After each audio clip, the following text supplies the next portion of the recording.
கடற்கரையில் பதுக்கி வைக்கப்பட்டிருந்த 200 கிலோ கடல் தங்கம்.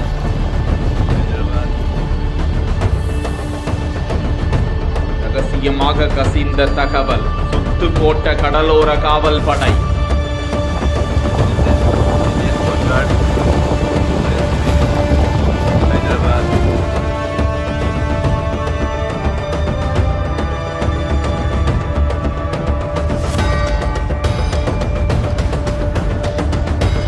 ராமநாதபுரம் மாவட்டம் உச்சிப்புள்ளி தெற்கு கடல் பகுதியில் சட்டவிரோதமான முறையில் கடத்தல் சம்பவம் நடப்பதாக கிடைத்த ரகசிய தகவலின் அடிப்படையில் மண்டபத்தில் உள்ள இந்திய கடலோர காவல் வீரர்கள் உச்சிப்புள்ளி கடற்கரை பகுதிக்கு சென்று நிலம் மற்றும் தண்ணீரில் செல்லும் ஹோவர் கிராப்ட் ரோந்து கப்பல் மூலமாக தீவிர ரோந்து பணியில் ஈடுபட்டனர்.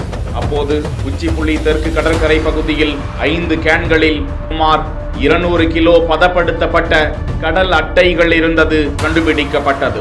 அதனை பறிமுதல் செய்த அதிகாரிகள் மண்டபம் முகாமிற்கு எடுத்து வந்து விசாரணை நடத்தி பின்னர் அவற்றை மண்டபம் வனத்துறையினரிடம் ஒப்படைத்தனர். கைப்பற்றப்பட்ட கடல் அட்டைகளின் மதிப்பு 80 லட்சம் இருக்கும் என்றும் கடலோர காவல் வீரர்களை கண்டதும் தப்பியோடிய நபர்கள் யார் என்பது குறித்தும் விசாரணை நடந்து வருகிறதாம்.